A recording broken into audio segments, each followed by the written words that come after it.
Unang pagbasa. Pagbasa mula sa aklat ni Propeta Jeremias.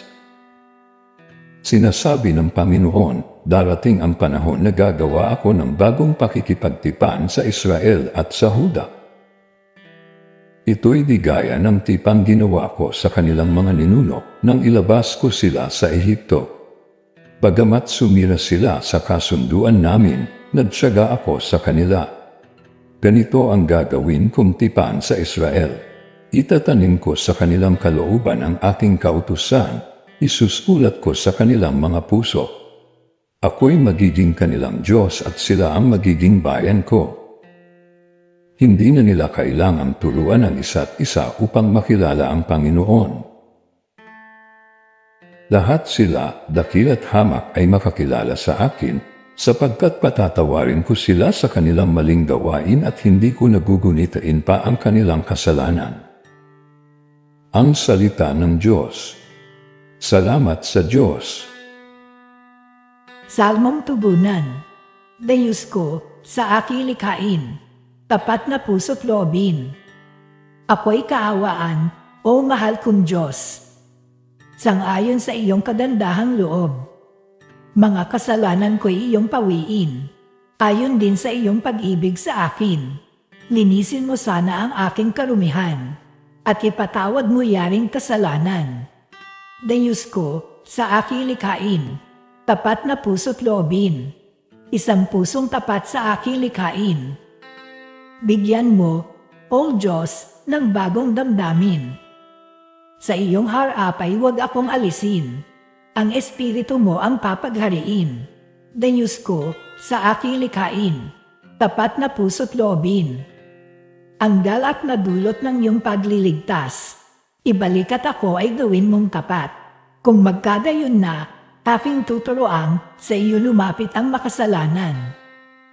Diyos ko, sa aking likhain, tapat na puso't loobin.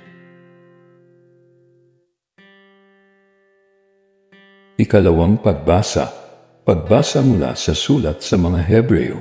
Mga kapatid, noong si Jesus ay namumuhay rito sa lupa, siya'y dumalangin at lumuluhang sumamo sa Diyos na makapagliligtas sa kanya sa kamatayan. At dininig siya dahil sa lubusan siyang nagpakumbaba. Bagamat siya'y anak ng Diyos, natutuhan niya ang tunay na kahulugan ng pagsunod sa pamamagitan ng pagtitiis. At nang maganap na niya ito, siya'y naging walang hanggang tagapagligtas ng lahat ng sumusunod sa Kanya. Ang salita ng Diyos. Salamat sa Diyos. Awit pambungad sa mabuting balita. Ang sino mang naglilingkod upang sa akin sumunod ay tunay na itatampok sa kaligayahang lubos ng mahal na anak kong Diyos. Ang mabuting balita ng Panginoon ayon kay San Juan. Noong panahong iyon, kabilang ang ilang Griego sa mga pumunta sa pista upang sumamba. Lumapit sila kay Felipe na taga Betsaida, Galilea, at nakiusap, "Ginoo, ibig po naming makita si Jesus." Sinabi ito ni Felipe kay Andres, at silang dalawa'y lumapit kay Jesus at ipinaalam ang kahilingan ng mga iyon. Sinabi ni Jesus, dumating na ang oras upang parangalan ang anak ng tao.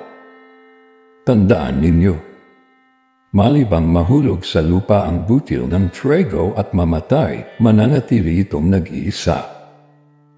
Ngunit kung mamatay, ito'y mamumunga ng marami.